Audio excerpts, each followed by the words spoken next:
Tanya kuteerera stereo handiti munhu wemukati anonzi tinotenda wemukati ngaateerere masoko aya. Iyeye munhu iye anonzi naMatthew chapter 4 verse 4 anorarama, haararami nechingwa chete asi nesoko iroro. Iyeye ndiye anonzi mweya kwete watiri kuona kunzo. Ndiye andoda kuti unyanye kurevesa kuteereresese.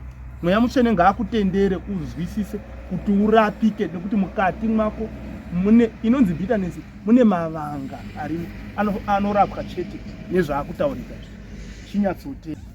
Saka ndandiri kutaura ndichiti inonzi life ikakuwanira chance inokubata nesandpaper, inokubata rough, inokubata kaki zvekuti unorarama waane 3 words dzawakutaura. Why me God? Life is not fair. Kufa kuri nani.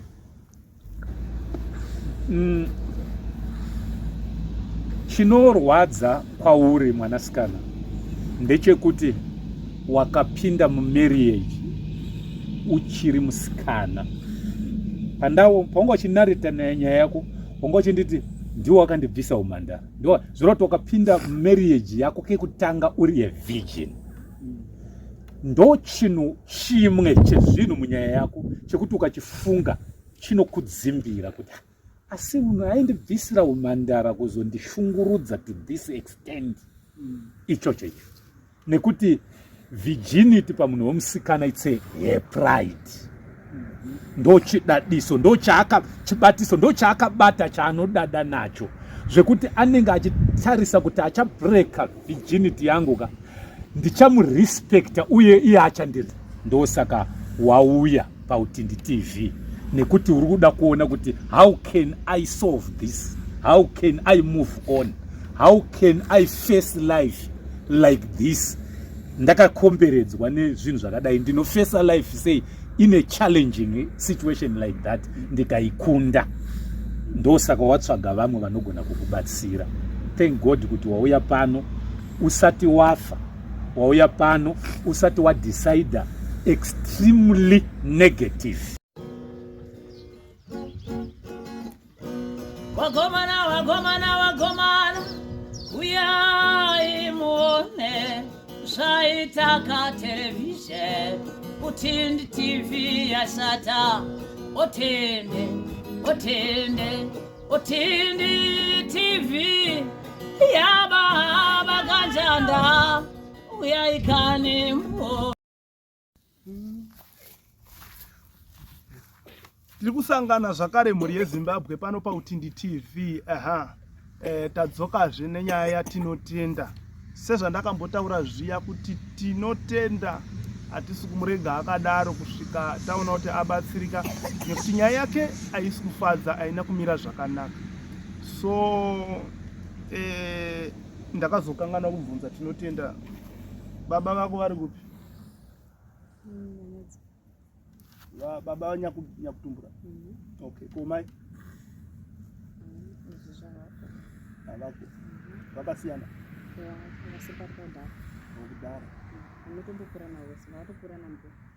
wakakura nambuya. Baba vakangounga vari kwavo, mai vari kwavo. Alright, so nhasi tina mufundisi evangelist Frank Fushai. Gai vasangane nevateereri. Makadi mhuri yeZimbabwe, vateereri nevatarisi nemafollowers eUtindi TV, isu tiri njanji chaidzo. Thank you. So muri njanji. Njanji chaidzo. Wow. Nhasi muvhangeri tine nyaya yatinayo. Ndinotenda kuti makaiona nyaya yemwanasikana. Nyaya yacho haifadzi, haisi kuvaraidza. So mukaona tatokushedzai kudai kuziva kuti dzimwe tinombovhiya, but pane pamwe paunozoda vakuru vanofamba naJesu vakaemba nafungisai kuti vange varipo tione kuti nyaya yemwanasikana ingafambiswa sei. Ndichiteerera kutsanangura kwake mumashure anga achiita kunge munhu ari kuverenga bhuku, hapana paikakamira. kureva kuti mukati mwake akangovhara madziso kudai ari kuona zvese zvakaitika muupenyu wake, ane load yezvinhu zvaakapindana nazvo muupenyu.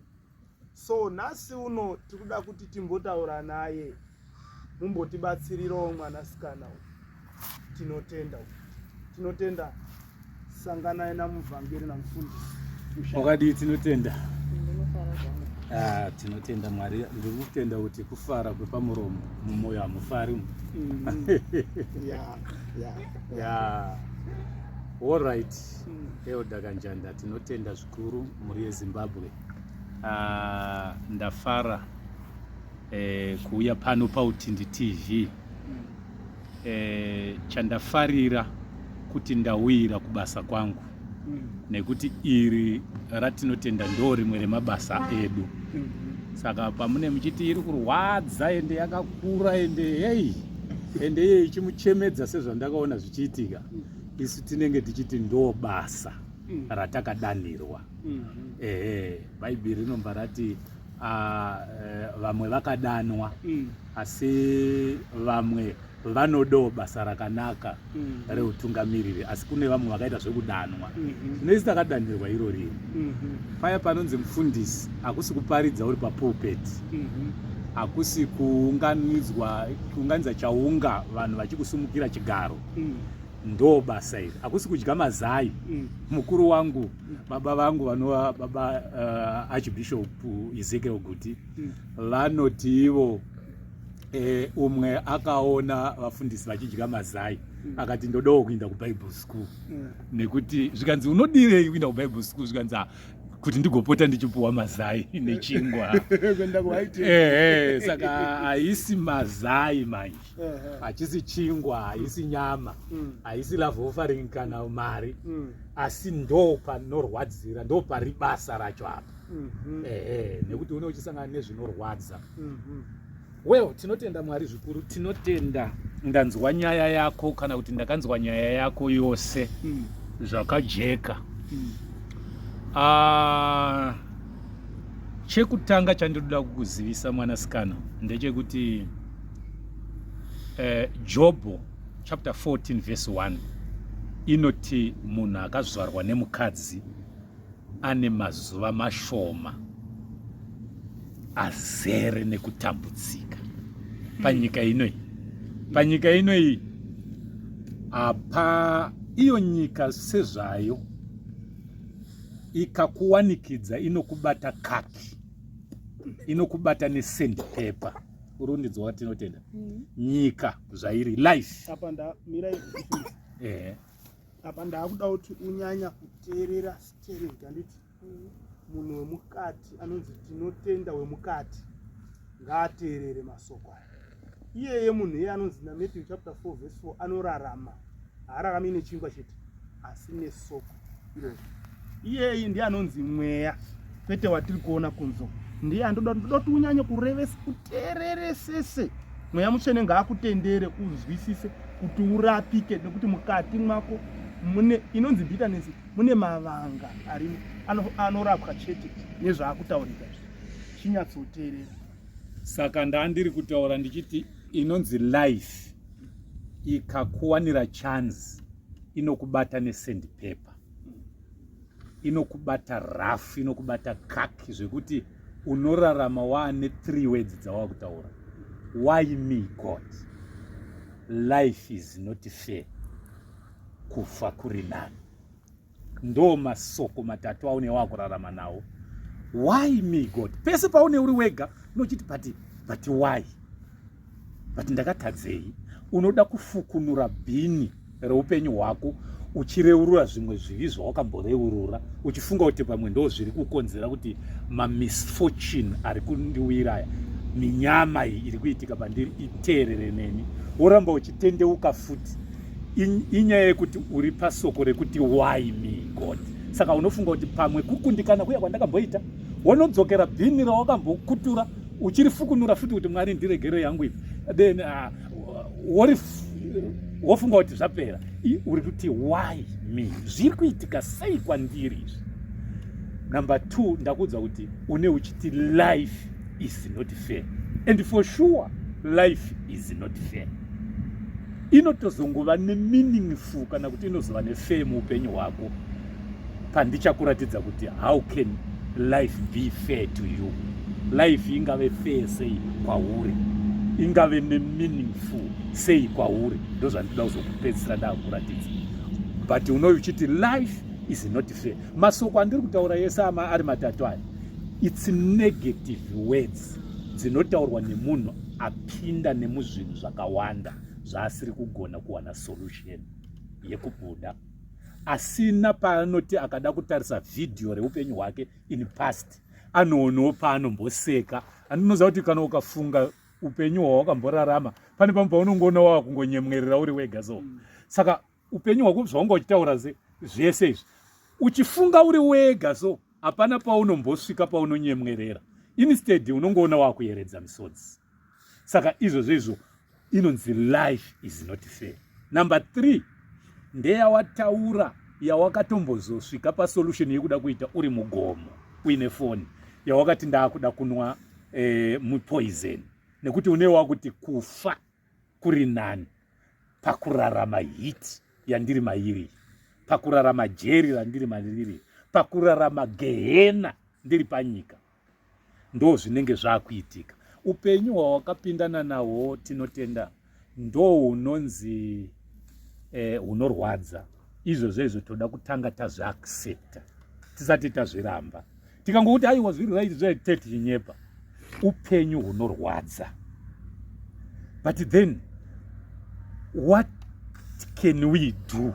Ndo patave nhasi. Ndo saka wauya pautindi TV nekuti uri kuda kuona kuti how can I solve this, how can I move on, how can I face life like this.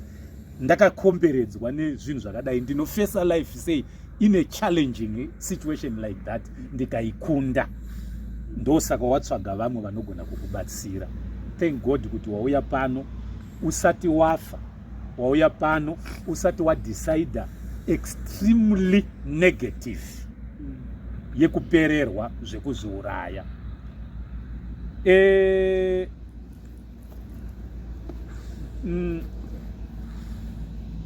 Chinorwadza kwauri mwanasikana ndechekuti wakapinda mumarriage uchiri musikana. Paunga uchinarita nyaya yako unga uchinditi ndiwo wakandibvisa umhandara. Ndiwo zvinoti wakapinda mumarriage yako kekutanga uri a virgin.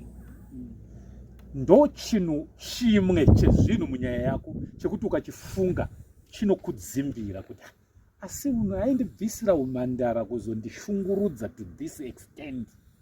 Ichocho icho nekuti virginity pamunhu womusikana it's a pride. Ndo chidadiso, ndo chibatiso, ndo chaakabata chaanodada nacho zvekuti anenge achitarisa kuti achabreka virginity yangu ka ndichamurespekta uye iye achandirespekta nekuti ndo the last man, ndo murume wangu, ndo baba vevana vangu.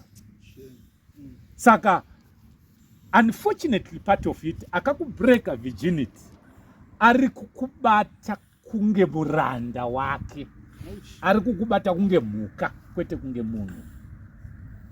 Saka izvozvo ndo zvimwe zvandiroda kukuudza kuti zvine zvichiti zvikaringa mupfungwa zvinofukunura maronda, zvikaringa mupfungwa zvofukunura maronda.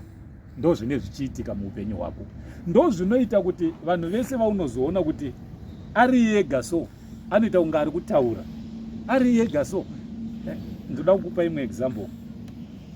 Vese vawakazoona vakaita maprostitute, mahure vanotohurira commercial sex work, vanotohurira mari, vazhinji vacho havana kutanga nekuchochuza kuti ndo upenyu hwandinoda. Nekuti munhu achikura tiri kumagrade 1 taiti when I grow up I want to be a pilot. Hapana aimbotaura kuti I want to be a prostitute.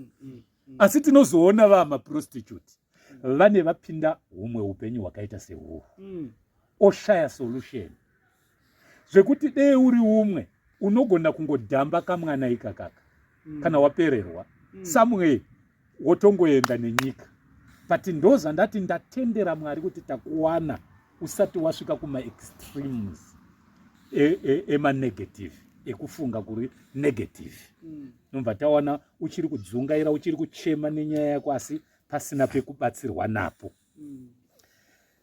Tichipinda munyaya yako mwanasikana wangu, hauna kuroorwa kare kare, wati wakaroorwa 2020 ndizo 2020 ndimanje apa pangoone 5 years ndanichingo-jota pandanichinzwa nyaya yako. Zviri kuratidza kuti wakapinda mumba mako, vamwene vako ndo first person asina kukugamuchira. Murume wako iwewe aikuda, ndoda kukubatsira kuti uve nemuono wenyaya yako yese, ndozokupa counseling. Murume wako chaiye aikuda, asi amwene vako havana kukugamuchira. Well, vakatraya kuda kukugamuchira nekukupinza muzvinhu zvavairarama, iwe nombo waresista. Kusagamuchirwa kwakabva pakuresista zvavaida zvemishonga. Ndo zvandiroda kuuya kwazviri. Nekuti ndakota nyaya yekuti pakava neenemity between iwe naamwene, iyoyo ndoda kumboitaura. Pagara pakaiswa enmity pakati pemunhu wese anongonzi amwene nemuroora naSatani. Tisati tatoinda kuti amwene vakaipa, muroora uyo wakaipa, Satani akatogara elder vanhu vanonzi amwene nemuroora, akatodyara ruvengo pavanhu ivavo, nekuti vanhu ivavo vakabatana family yasimba. Ndosaka muchiona zvinzi vakadzi vairi havagoni kubika muimba imwe chete, pachisuwo chimwe chete, nekuti vakadzi ava vakadzi ava havatani kubvondorana. Saka amwene nemuroora vanhukadzi vasikosangana mumba imwe chete kekutanga for a temporal. Ivo vakadzi vasingagoni kubikirana vese, asi vanofoswa by situation amwene nemuroora kuti for temporal madays mashonana makore mashona vatombogarisana. Asi uchiona kuti pane kunetsa. Saka Satani anotora advantage yekuziva kuti vakadzi havagarisani. Amwene nemuroora vakasvika kuti family isasimbe, hatiise imvonga mupopoto manyama amire nerongo pakati paamwene nemuroora. Atezvara nemukorore mwanakomana, vachatadza kuitonga pamhuri iyoyo, mhuri ikabvondoka chete. Ende chinochozonetsa mwanasikana wangu ndechekuti mwana komana akaita seni, ndaroora, ndakuroora iwewe, mai vangu ndinovada, mudzimai wangu ndinomuda, saka ndacaught in two between, nekuti both sides ndinodzida. But chanetsa panyaya yako manje ndechekuti ndanyora panapa kuti kutora tsoka vaisaroya here, ndaisa zibig question mark, nekuti vakati nokora tsoka yemurume wako. Hakuna mukuriro wedu wese tinongozviziva kuti kunokorwa tsoka, takutotaura uroyi. Vamwene vako vangataura kuti kana tichida kuti mwana wavo aite mari tinonokora tsoka, vaida kukudzidzisa uroyi, nekuti havaida ivo kuinokora, vakatuma iwe mukadzi wacho kuti inda unonokora tsoka, kuti kana zvaakubatika wainitiatwa muuroyi, nekuti ndiwo waita act yekunokora tsoka, havasi iwo. Zvobatwa zvonzi iwe wakaroya murume. Shit. Nekuti waiwo wati indai munonokora imi, vairadza kuresista, asi vaida kuti iwe udi unokora, ukazviramba. Saka ndaisa zibig question mark ndikati ndo uroyi uri pachena. Kana tichida kungotenderera pauroyi, takaona vachiitira wet bucket, iwo wakaona vachiitira wet bucket rauruda kunogeza nemurume wako. Vaishereketa mai ava. Vakatoita ende murume wayo akatoigeza ende iwo wakaramba kugeza. Murume wako akadi? Nekuti vakakutora vakaenda newe kubedroom, vakakudetaina kubedroom kuti murume afa nogeza. Hauchagoni kunomurambidza. Zvokuti dai wakagona kumurambidza wakamupukunyura. but waisamupukunyura nekuti pane zvakawanda zvaiitwa zvimwe zvamamusingaoni.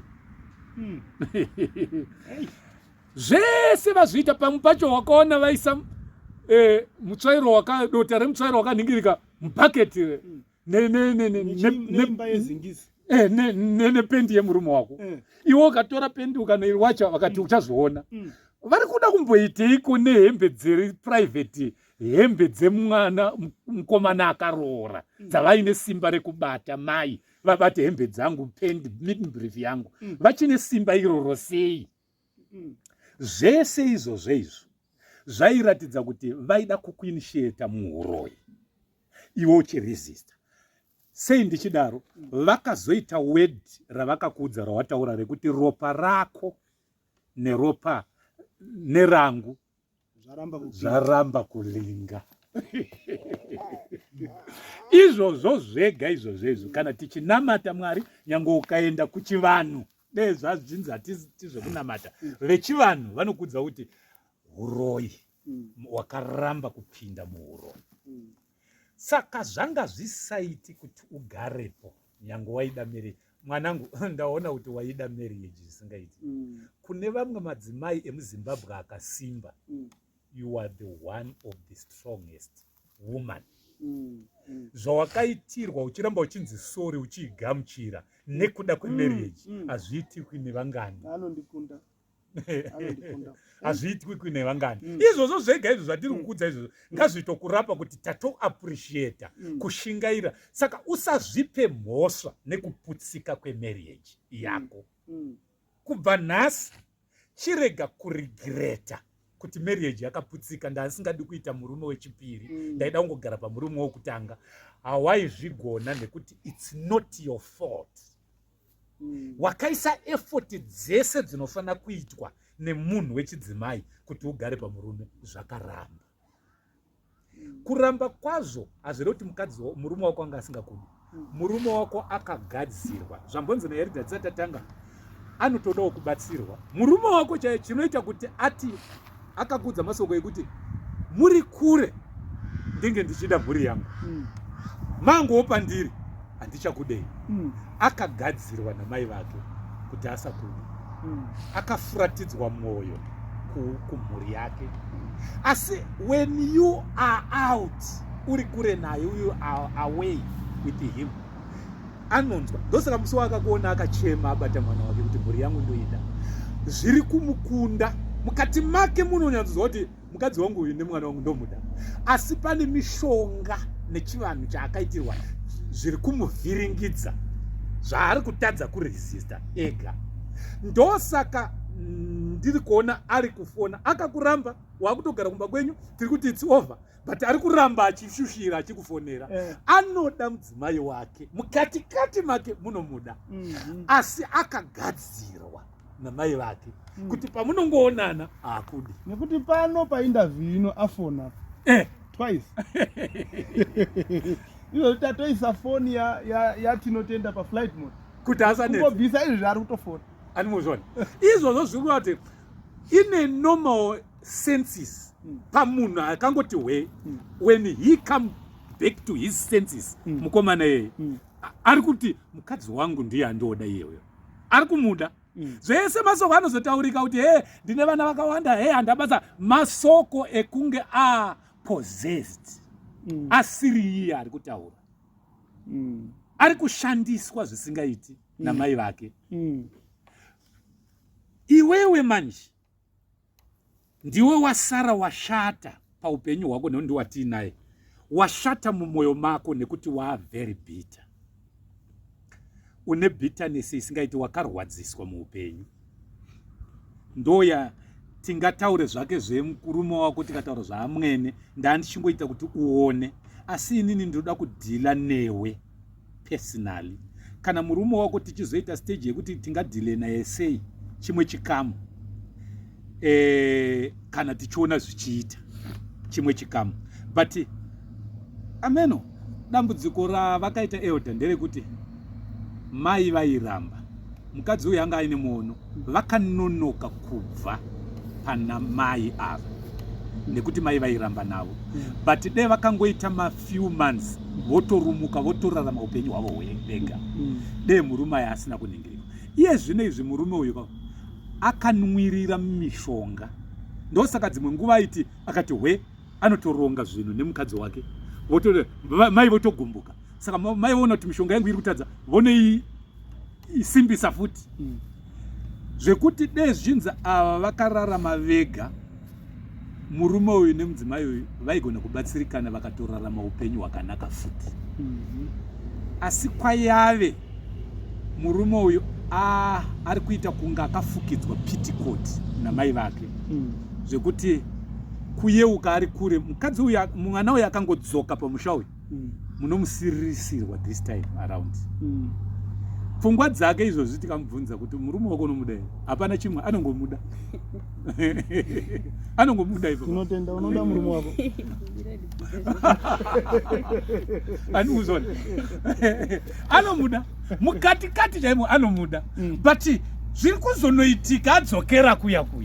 Anoti zvatakapedzisira zvatidzokere muya ndozonorarama sei.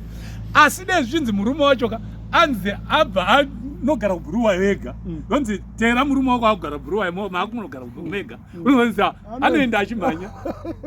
Kusina mai anoenda. Isi tichinziva kuti kusina mai hakuendwi, asi uyu ndoko anoda kuenda. Saka Satani ashandisa mai. Mai ndo vaita chidziviso chemereji yevana. Nemhaka yekuti mwana uyu musikana uyu muroora wavo aramba kuita dance according to the tune yamai yemishonga. Dai vakasingofamba vese zvino vari mataitis. Todii manje mufundisi?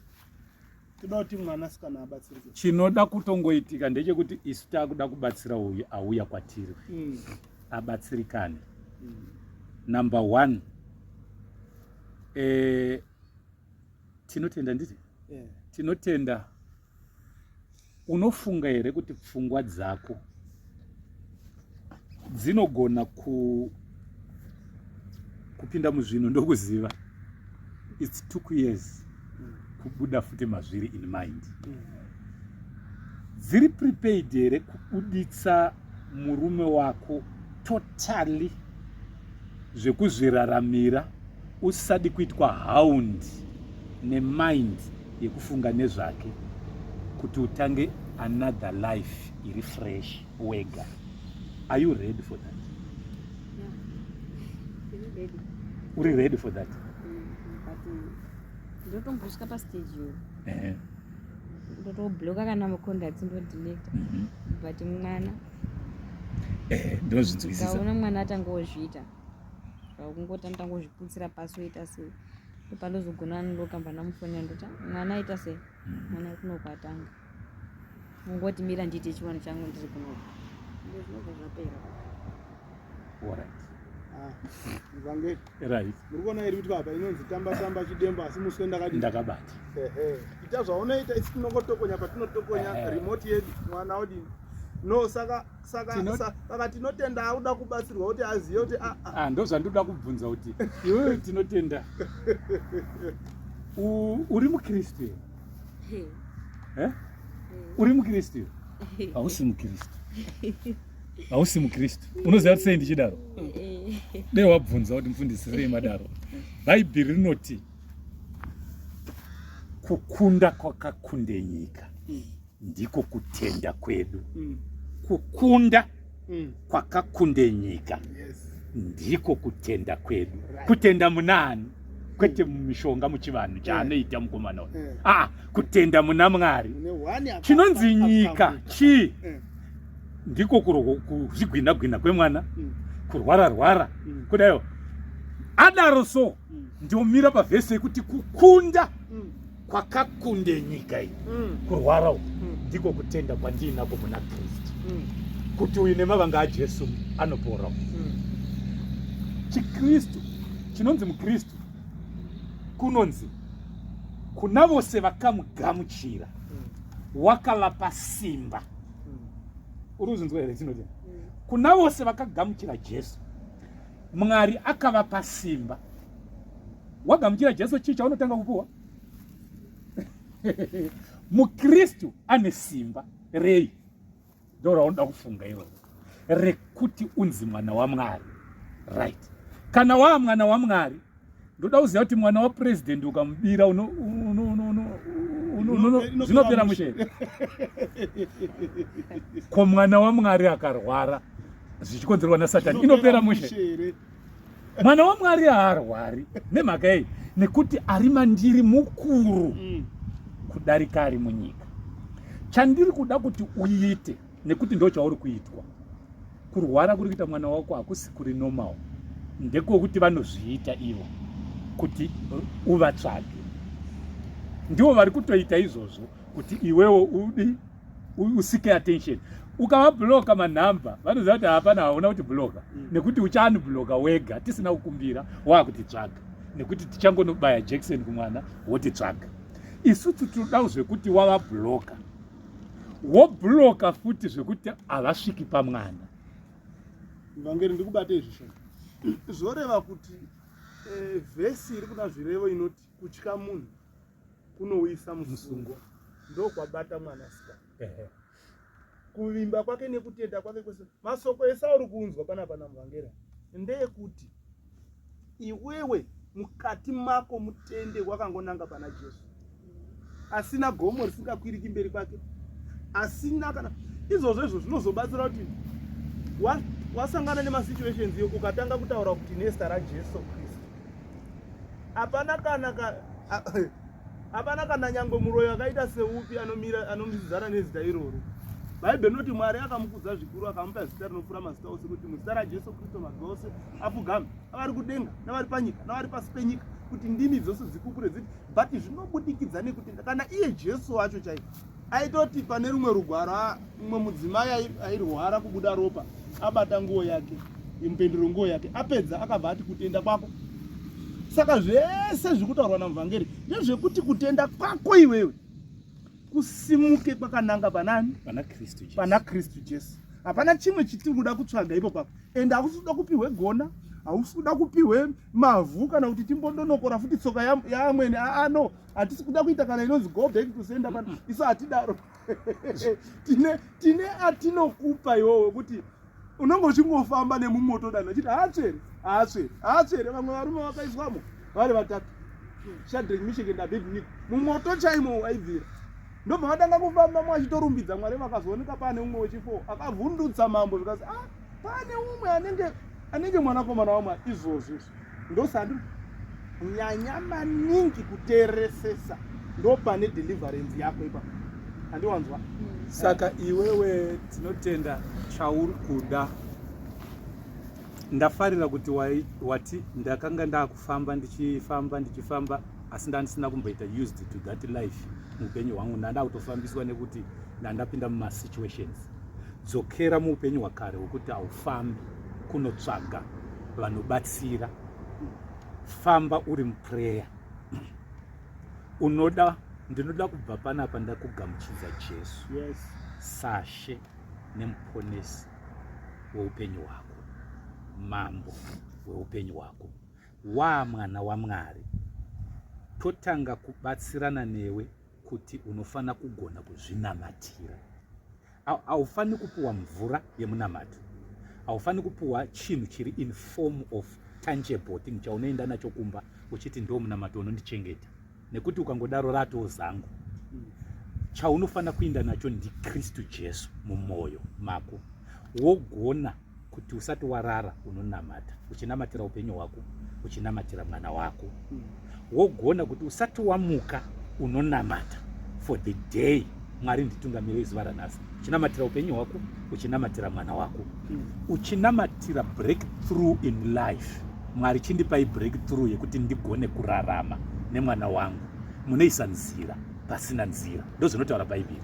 Mwari anoisa nzira pasina nzira. Zvese izvozvo kana uri straightforward pana Mwari, usingasanganisi, uchingotenda kuna Mwari ega, Mwari anouya okurwira. Mwari watiri kutaura uya haabatiki. Bhaibheri rinoti umambo hwacho hahusi hwokuti unoti uyai kuno muone huri pano. Huri matiri ushe hwaMwari. Ukatenda kuna Mwari, ukatenda nemwoyo wako zvakazara, hanzi kukunda kwakakunde nyika ndiko kutenda kwedu, ukatenda nemwoyo wako zvakazara, hakuna chaunotya. Ukanamata chinhu chinopindurwa, Mwari anochiita, anozadzisa. Hanzi nebhaibheri, vakarurama vanorarama nekutenda. The just shall live by faith. Vakarurama. Zvoti chaunoda kutsvaga tinotenda muupenyu hwako, kururama. Kururama kwako yezvinezvi kuri distorted. Sei ndichiti kuri distorted? Kwakazanganiswa nekuti uri bhita nezvawakapinda nazvo. Saka une ruvengo, une kuchema, une masoko akaipa, une negative words. Saka kururama kwako kuri kuitwa distorted nebitterness iri mauri. Yandinoda kuti ubve panapa yapera. Usisina bhita. Mukati mako makuti ndakurarama upenyu uri free life. Ndamwana waMwari. Then the just, kana wa just like that, you must live by faith. Unofana kurarama nekutenda kuna Mwari. Mwari ega ndiye anokupa breakthrough. Mwari andiri kutaura kwauri tinotenda. Ndiye Mwari achagona kukuvhurira kuti how can you live on this planet earth with your son. Is a daughter? Son andika. With your son. Uchiwana chekudya, uchiwana chekupfeka, uchiwana zvakakukwanira uri panyika ino. Zvinoitika here mfundisi? naMwari zvinoitika. Kana Mwari achigona kusimudza ma-street kids, Bhaibheri rinoti anosimudza marombe kubva muguruva oadyisa nemachinda eumambo pasame temple. Saka chandiri kuda kuti uite, bitterness chayakaipira ukaramba uinayo, ukaramba nekuti zvese zviri kuitika kuti uchinareta nyaya yako unopedzisira misodzi ibitterness yakubuda outwards iri mukati. But zvakanaka kuti uzvitaure ichibuda, nekuti ukagara nayo futi inoita poison. Bitterness chayakaipira tinotenda ndechekuti ipoison, kunwa poison, kunwa roga. Ukanwa roga inokuvadza mhuri dzainywa. Iwo uri bhita, amwene vako vari kujabula, vari kufara, havatombozvizii. Saka pese paunoda kuvafonera uchinge uri kuda kuvati uvanyengerere kana kuti kuda kudayo, ivo vari kutoona kuti ari kusafa, ende kwavari vari kuti zviri kuita. Ini ndiri kuti kubva nhasi chiva neupenyu huri dependent hwekuti hauchadepend kubvunza kwavari kana through them. Yes, iropa ravo, mwana wavo, asi mwana mutemo chaiwo wehurumende anofanira kugara namai kusvika ane 18 years. Handitinoziva. Saka une right yekugara nemwana uyu pamutemo kusvika ane 18 years pasina mhosva kumapurisa kana pagovernment. Asi ivo vari kushandisa strategy yemushonga. Strategy yemushonga ndo yandiri kuti ive toda kukupa inonzi spiritual muscles. Iva nemamhasuru mumweya, uve mwana waMwari, kuitira kuti mishonga ikauya haimisidzani naMwari aunenge waanaye.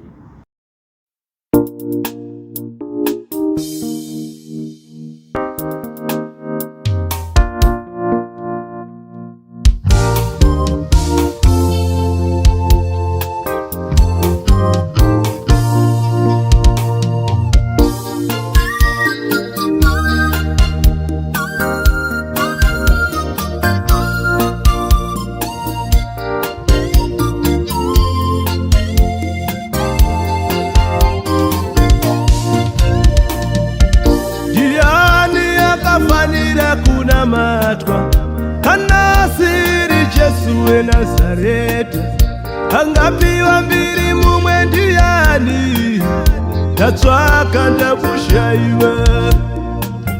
Ndiani akafanira kunamatwa?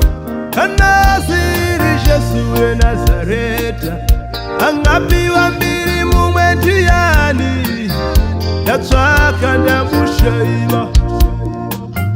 Ndiani akafanira kurumbidzwa?